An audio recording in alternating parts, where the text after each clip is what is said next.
Bonjour et bienvenue dans cette nouvelle vidéo intitulée États-Unis et Israël contre l'Iran. Les vraies raisons d'une attaque qui change tout. Si tu es nouveau sur la chaîne, je suis Kevin Panafrica et je fais des vidéos pour comprendre le monde dans tous ses états. Donc n'oublie pas de t'abonner et de me dire dans les commentaires le pays dans lequel tu regardes cette vidéo. C'est parti. On est le 28 février 2026. Imaginez la scène. Au petit matin, dans plusieurs grandes villes iraniennes, les sirènes se mettent à hurler. Le ciel est littéralement zébré par les missiles et les avions de chasse. Ce qui n'était jusque-là qu'une guerre de l'ombre, une sorte de conflit à distance, vient de voler en éclats. Ce n'est pas un accident, c'est une opération militaire massive, parfaitement coordonnée entre les États-Unis et Israël. Leur cible, les infrastructures stratégiques de l'Iran. Pensez-y, la République islamique, ce pays qui a résisté pendant plus de 40 ans à la domination occidentale, se retrouve sous le feu direct des deux plus grandes armées du Moyen-Orient. Alors, la question que tout le monde se pose est évidente. Comment a-t-on pu en arriver là? Parce que, soyons clairs, cette attaque n'est pas une simple riposte. C'est l'aboutissement de toute une histoire, une longue histoire de domination, de résistance et bien sûr, de lutte pour le contrôle des ressources. Pour comprendre, il faut prendre le temps de remonter le fil et d'assembler toutes les pièces du puzzle. Pour bien saisir la portée de l'attaque de 2026, il est essentiel de revenir un peu en arrière. Car l'explosion finale, elle ne sort pas de nulle part.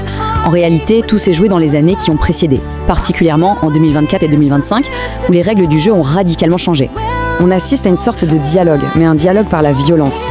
Le 1er avril 2024, Israël frappe le consulat iranien à Damas. Frapper un consulat, c'est comme frapper le territoire national d'un pays. C'est une violation gravissime du droit international. La réponse de l'Iran, le 13 avril, est tout simplement historique. Pour la toute première fois, Téhéran ose frapper directement le sol israélien. Ce cycle infernal de représailles a brisé des décennies de guerre indirecte par alliés interposés.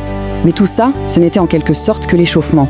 En juin 2025, on passe à un autre niveau. Israël déclenche une campagne de bombardement d'une ampleur inédite contre l'Iran. C'est le début de ce que l'on appellera la guerre de 12 jours. Une guerre totale qui vise le cœur du programme nucléaire, énergétique et militaire de l'Iran. Et c'est à ce moment précis que tout bascule. Pendant cette guerre de 12 jours, les États-Unis entrent officiellement dans la danse. Ce n'est plus du soutien, c'est de l'action directe. Comme le note ce rapport, Washington bombarde lui-même les sites nucléaires iraniens. La réponse de Téhéran est immédiate, il cible Al-Udeid, la plus grande base américaine de la région.